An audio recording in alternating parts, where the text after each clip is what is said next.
உரும்புராயில் பொன் சிவகுமாரின் 52வது நினைவு தினம். 24 மணித்தியாலத்திற்குள் மஹிந்தவை கைது செய்யலாம். அனுர அரசாங்கத்திற்கு பொன்சேகா காட்டும் வழி. திரைசேரியிலிருந்து $2.5 மில்லியன் மோசடி குறித்த அறிக்கை நாடாளுமன்ற குழுவிடம் சமர்ப்பிப்பு. உலகப் போரை காட்டி அரசு தப்பிக்க முடியாது. முஜிபுர் ரஹ்மான் எம்பி சாடல். இலங்கை மக்கள் மாட்டு வண்டிகளில் பயணிக்க வேண்டிய நிலை ஏற்படும். சீலரத்ன தேரர் எச்சரிக்கை. விடுதலை புலிகளின் முள் உருவாக்கம். கைதான பாடகருக்கு சார்பாக ரஜீவன் எம்பி பதிவு. கடற்படையில் உத்தியபூர்வமாக இணைந்தது சமுத்திரபுஜி. அசாத் மௌலானாவின் வாக்குமூலத்தை கொண்டு விசாரணை. மறைக்கப்படுகிறதா உண்மை? மன்னாரில் பழமையான தேவாலயத்தில் புதிய அகழ்வு. காவல்துறையினர் பாராமுகம்.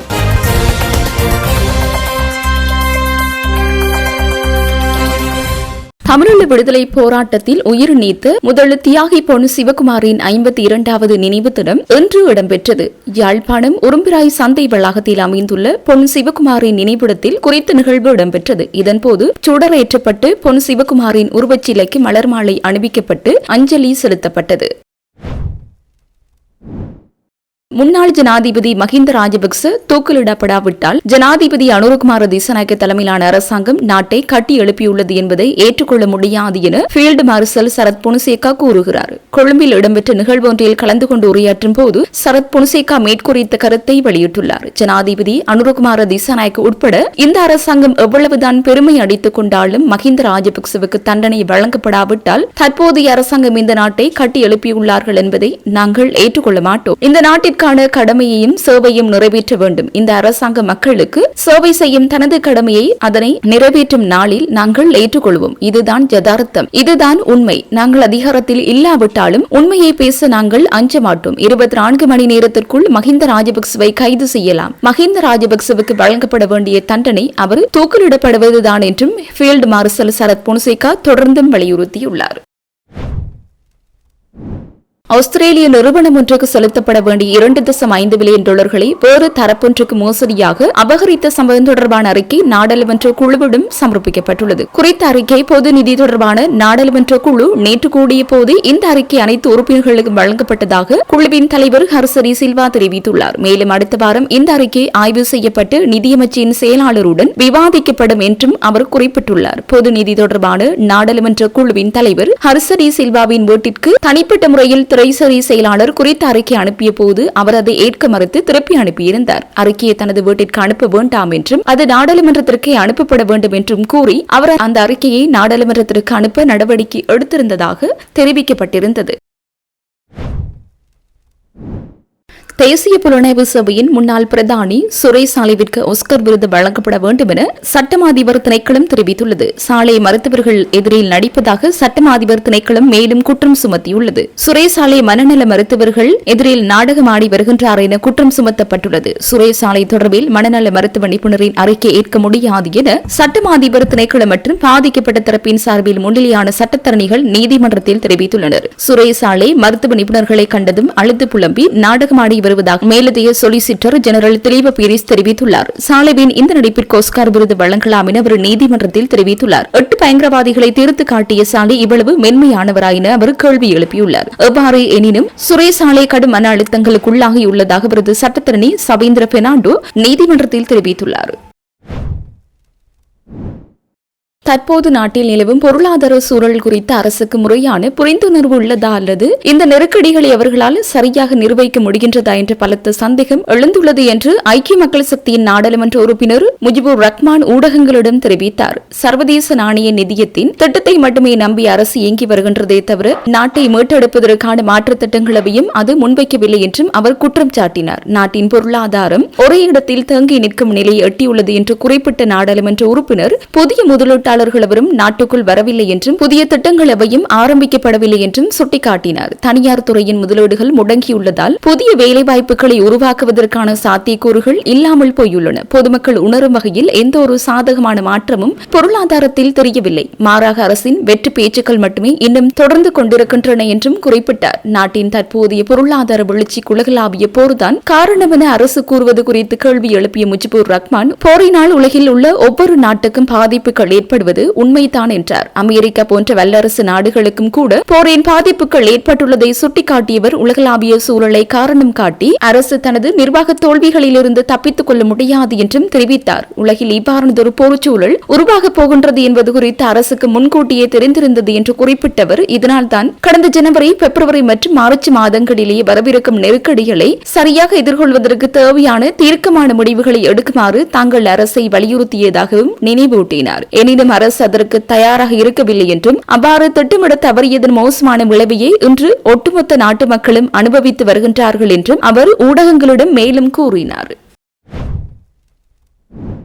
இலங்கையில் எரிபொருள் விலை தொடர்ந்து உயர்த்தப்பட்டு வருவதால் சாதாரண மக்கள் எதிர்காலத்தில் மாட்டு வண்டிகளில் பயணிக்க வேண்டிய துர்ப்பாக்கிய நிலை ஏற்படும் என ஜனசேதன பெரமுன கட்சியின் தலைவர் பத்ரமுல்ல சீலரத்ன தேரர் தெரிவித்துள்ளார். அத்துடன் அத்தியாவசிய பொருட்களின் விலை ஏற்றத்தினாலும் தவறான பொருளாதார முகாமைத்துவத்தினாலும் தற்போதைய அரசாங்கம் நாட்டு மக்களை மிக மோசமான நிலைக்கு தள்ளியுள்ளதாகவும் அவர் மேலும் சுட்டிக்காட்டினார். பத்ரமுல்லையில் உள்ள அக்கட்சியின் தலைமையகத்தில் நேற்று நடைபெற்ற ஊடகவியலாளர் சந்திப்பில் கலந்து கொண்டு கருத்து தெரிவிக்கும் போது அவர் இவ்வாறு குறிப்பிட்டார். அங்கு மேலும் தெரிவிக்கையில், சுவீட்சமான வாழ்வை எதிர்பார்த்து அதற்காக போராடி ஜனாதிபதி செயலகம் மற்றும் நாடாளுமன்றத்தை நோக்கி சென்று மக்கள் தற்போதைய அரசாங்கத்தை ஆட்சிக்கு கொண்டு வந்தனர். ஆனால் ஆட்சிக்கு வந்து 2 ஆண்டுகள் நெருங்கும் நிலையிலும் மக்களுக்கு வழங்கிய எந்த ஒரு வாக்குறுதியும் நிறைவேற்றப்படவில்லை. நாட்டு மக்கள் டித்வா போன்ற இயற்கை அனர்த்தங்களை சந்தித்த வேளைகளில் அவர்களுக்கு தேவையான அடிப்படை வசதிகளை கூட இந்த அரசாங்கம் செய்து கொடுக்கவில்லை. டீசல் விலை அதிகரிப்பால் பேருந்து கட்டணங்களை உயர்த்த வேண்டிய நிர்பந்தம் ஏற்பட்டுள்ளது. ஏழை மக்கள் ஒரு தேநீர் அருந்த கூட வழியில் இல்லாத பேருந்தில் பயணிக்க முடியாத நிலைக்கு தள்ளப்பட்டுள்ளனர். இப்போது நிலைமை இப்படி என்றால் இன்னும் சில காலத்தில் வரலாற்றில் பயன்படுத்திய மாட்டு வண்டில்களில் தான் மக்கள் பயணிக்க நேரிடும். இந்த நிலைமையை நோக்கித்தான் அரசாங்க மக்களை கொண்டு செல்கிறது என தெரிவித்தார்.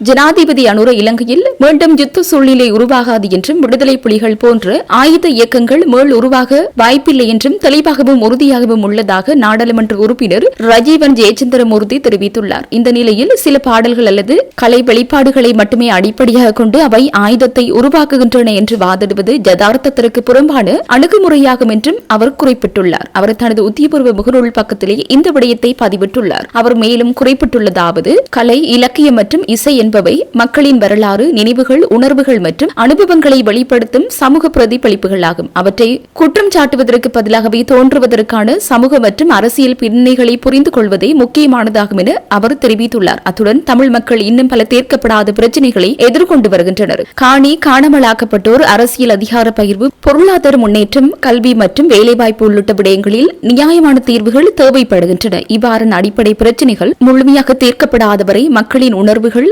நினைவுகள் மற்றும் அவற்றின் கலை வழிபாடுகள் தொடர்ந்து வெளிப்படுவது இயல்பான ஒன்றாகும். எனவே இனங்களுக்கு இடையிலான நல்லிணக்கத்தையும் பரஸ்பர புரிதலையும் வலுப்படுத்தும் நோக்கில் எந்த ஒரு தரப்பினரும் தேவையற்ற சர்ச்சைகள் அல்லது உணர்ச்சி தூண்டல்களை ஏற்படுத்தும் நடவடிக்கைகளில் ஈடுபடாமல் மக்களின் உண்மையான பிரச்சினைகளுக்கு தீர்வு காணும் பணிகளில் கவனம் செலுத்துவது காலத்தின் தேவையாகும். அதுவே நிலையான சமாதானத்திற்கும் தேசிய ஒற்றுமைக்கும் வழிவகுக்கும் என குறிப்பிடப்பட்டுள்ளது.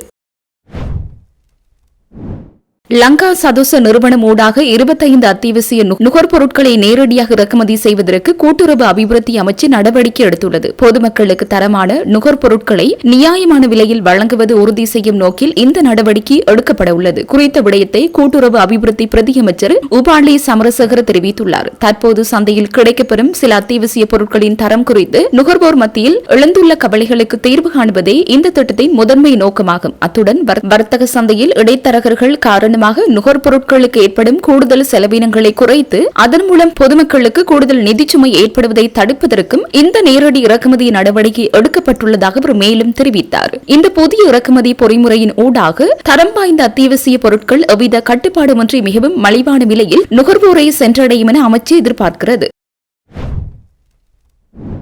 இலங்கை கடற்படையின் செயற்பாடுகளை விரைவுபடுத்துவதற்காக அமெரிக்க கடலோர பாதுகாப்பு திணைக்களத்தால் வழங்கப்பட்ட ஆழ்கடல் கண்காணிப்பு கப்பல் சமுத்திர விஜய் என்ற பெயரில் உத்தியபூர்வமாக பணியில் இணைக்கப்பட்டுள்ளது. படைகளின் தளபதியுமான ஜனாதிபதி அனுரகுமார திசாநாயக்க தலைமையில் நேற்று பிற்பகல் கொழும்பு துறைமுகத்தின் கிழக்கு முனைய வளாகத்தில் இந்த நிகழ்வு நடைபெற்றது. அமெரிக்க கடலோர பாதுகாப்பு திணைக்களத்தால் கடந்த 2025 டிசம்பர் 2ஆம் தேதி இந்த கப்பல் இலங்கையிடம் உத்தியபூர்வமாக கையளிக்கப்பட்டது. கடற்படையின் செயற்பாடு தேவைகளுக்கு ஏற்ப நவீனமயமாக்கப்பட்டதை தொடர்ந்து 2026 பிப்ரவரி 20ஆம் தேதி அமெரிக்காவின் மேரிலாந்து மாகாணத்தின் பால்டிமோரில் உள்ள கடலோர பாதுகாப்பு கப்பல் தளத்திலிருந்து கொழும்பு நோக்கி இது தனது பயணத்தை ஆரம்பித்தது. இந்த கப்பலின் வருகையானது இலங்கையின் கடல்சார் மற்றும் தேசிய பாதுகாப்பை உறுதிப்படுத்துவதில் ஒரு முக்கிய மைல்கல்லாக அமையும் என எதிர்பார்க்கப்படுகின்றது. கடல்சார் கண்காணிப்பு, தேடுதல் மற்றும் மீட்பு பணிகள், கடல்வள பாதுகாப்பு, சுற்றுச்சூழல் கண்காணிப்பு மற்றும் சர்வதேச கடல்சார் சட்டங்களை நடைமுறைப்படுத்துவதற்கு இந்த கப்பல் பயன்படுத்தப்பட உள்ளது. குறிப்பாக பிராந்திய சவாலாக விளங்கும் போதைப் பொருள் கடத்தல் மற்றும் சர்வதேச கடல்சார் குற்றங்களை தடுப்பதற்கான நடவடிக்கைகளுக்கு இது மிக முக்கியமானதொரு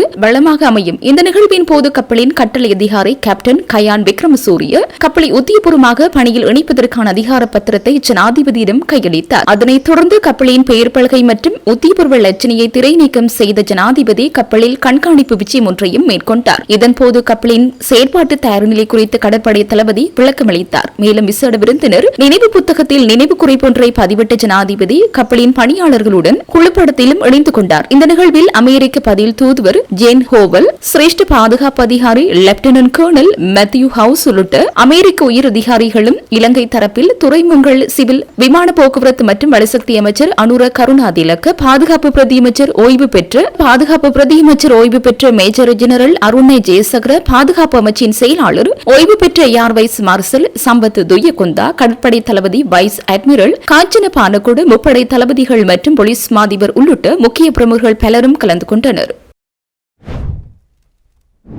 வெளிநாட்டில் அரசியல் தஞ்சம் கோரியுள்ள அசாத் மௌலானாவின் வாக்குமூலத்தை அடிப்படையாக கொண்ட உயிர்த்த ஞாயிறு குண்டு தாக்குதல் தொடர்பில் அரசு விசாரணைகளை மேற்கொண்டு வருகின்றது என்றும் அரசியல் நோக்கத்தை இலக்காக கொண்டு செயற்படுவதால் இதன் உண்மை வெளிவராது என்றும் ஸ்ரீலங்கா பொதுஜன பெரமுனவின் ஊடக பேச்சாளர் சஞ்சீவ எதிரிமான தெரிவித்தார். கொழும்பில் நேற்று நடைபெற்ற மக்கள் குரல் அமைப்பின் ஊடகவியலாளர் சந்திப்பில் கலந்து கொண்டு கருத்து தெரிவித்த போது இவர் மேற்கண்டவாறு குறிப்பிட்டார். அங்கவர் மேலும் தெரிவிக்கையில், அரசின் பலவீனமான நிர்வாகத்தால் நாட்டு மக்கள் இன்று பாதிக்கப்பட்டுள்ளனர். அரசின் ஊழல் மோசடிகளை சுட்டிக்காட்டும் எதிர்க்கட்சி உறுப்பினர்கள் திட்டமிட்டு இலக்கு வைக்கப்படுகின்றனர். தற்போது உயிர்த்த ஞாயிறு குண்டு தாக்குதல் சம்பவம் பிரதான பேசுபொருளாக காணப்படுகிறது. அரசின் பழிவாங்கலை இலக்காக கொண்டே தற்போதைய விசாரணைகள் முன்னெடுக்கப்பட்டு வருகின்றன. எனினும் எங்களுக்கு நீதிமன்றத்தின் மீது முழுமையான நம்பிக்கை உள்ளது. சகல நெருக்கடிகளுக்கும் நீதிமன்றத்தின் ஊடாகவே சட்ட ரீதியான தீர்வு எட்டப்படும். வரவிருக்கும் 2029ஆம் ஆண்டு ஜனாதிபதி தேர்தலின் போது ஜனாதிபதி அனுரகுமார திசாநாயக்கவுக்கும் எங்கள் தரப்புக்கும் இடையில் கடும் போட்டி நிலவும். தற்போதைய சூழலில் சகல எதிர்க்கட்சிகளும் பொதுவானதொரு நோக்கத்துடன் இணைந்து செயற்படுவது எங்களுக்கு கிடைத்துள்ள பாரியதொரு வெற்றியாகும் என குறிப்பிட்டுள்ளார். மன்னார் சவுத் பார் பகுதியில் நீண்ட காலமாக பராமரிப்பின்றி கைவிடப்பட்ட நிலையில் உள்ள மிகவும் பழமையான கத்தோலிக்க தேவாலயம் ஒன்றில் மர்ம நபர்கள் சிலர் புதையல் தோண்டும் நடவடிக்கையில் ஈடுபட்டுள்ளதாக அப்பகுதி மக்கள் தெரிவித்துள்ளனர். குறித்த தேவாலயமானது பல வருடங்களாக முழுமையான கட்டுமானங்களும் ஒன்றி முற்றிலும் சேதமடைந்த நிலையில் இந்த பகுதியில் நேற்று முன்தினம் குறித்த சட்டவிரோத அகழ்வு சம்பவம் இடம்பெற்றுள்ளது. அத்துடன் புதையல் தோண்டப்பட்டதாக கூறப்படும் குறித்த சம்பவ இடத்தில் மர்ம நபர்கள் விட்டுச் சென்ற சில தடயங்களும் பொதுமக்களால் அவதானிக்கப்பட்டுள்ளதாக சுட்டிக்காட்டப்பட்டுள்ளது. குறிப்பாக அகழ்வு இடம்பெற்ற பகுதியில் திஷ நூல்கள், கற்கள் மற்றும் பூஜைக்கு பயன்படுத்தப்பட்டதாக சந்தேகிக்கப்படும் சில பொருட்களும் காணப்படுவதாக நேரில் பார்த்த மக்கள் தெரிவிக்கின்றனர். இந்த நிலையில் குறித்த தேவாலயத்தில் இடம்பெற்ற இந்த சட்டவிரோத புதிய அகழ்வு முயற்சி தொடர்பில் அப்பகுதி மக்களால் காவல்துறையினருக்கு உடனடியாக அறிவிக்கப்பட்டுள்ளது. இருந்த போதிலும் காவல்துறையினர் இதுவரை சம்பவ இடத்திற்கு வருகை தரவில்லை எனவும் இந்த விடயம் தொடர்பில் எவ்வித சட்ட நடவடிக்கையும் முன்னெடுக்கவில்லை எனவும் மக்கள் கடும் விசனம் தெரிவித்துள்ளனர். அத்துடன் வரலாற்று சின்னங்கள் அளிக்கப்படுவதையும் சட்டவிரோத புதிய அகழ்வுகளையும் தடுக்க உரிய அதிகாரிகள் உடனடியாக செயற்பட்டு தகுந்த விசாரணைகளை முன்னெடுக்க வேண்டும் என அப்போதைய மக்களும் சமூக ஆர்வலர்களும் கோரிக்கை விடுத்துள்ளமை குறிப்பிடத்தக்கது.